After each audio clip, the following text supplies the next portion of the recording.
Post's Carol Leonnig and Robert Costa reporting that Special Counsel Mueller has briefed the president's legal team and told them he does not, and I repeat, not consider him a criminal target at this point.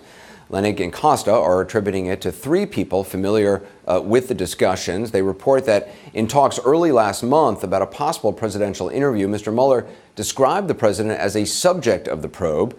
The question is, what's the distinction? Joining us for that is CNN Chief Legal Analyst Jeffrey Toobin and CNN Legal Analyst Carrie Cordero. So, Jeff, this news that Mueller is continuing to investigate President Trump, but does not consider him a criminal target, but rather a subject of his investigation. What is the difference? Well, in federal law enforcement, there are three categories of witnesses. There are targets who are almost certainly going to be charged, going to be indicted.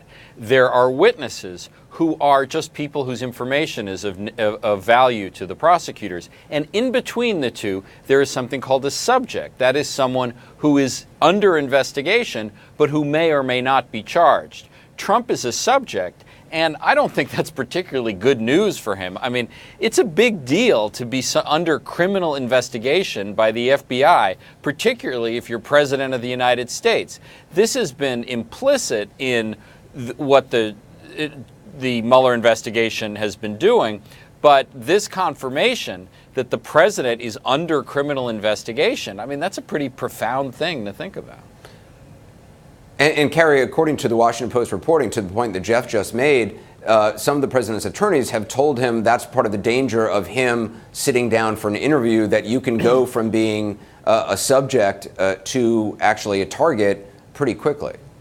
Well, one could, depending on the outcome of that interview. So certainly, being a subject, they shouldn't be cracking open any champagne in the White House if he's the subject of an investigation, as Jeffrey just described.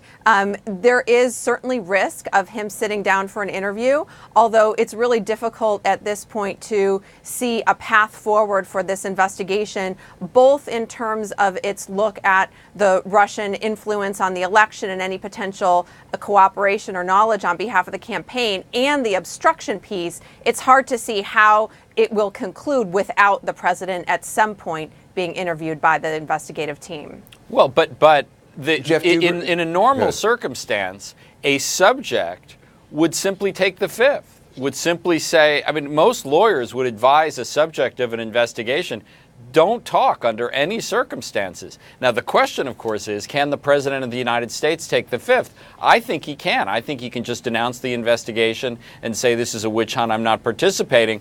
I don't know what the political fallout of that is, but I think it's entirely possible he just will simply refuse this interview. Carrie, I mean, according to the reporting, Mueller is still pushing hard, obviously, to interview President Trump to both determine if the president had any corrupt intent. And that's why he feels this interview is so important, that he needs to figure out the intent behind some of Mr. Trump's actions.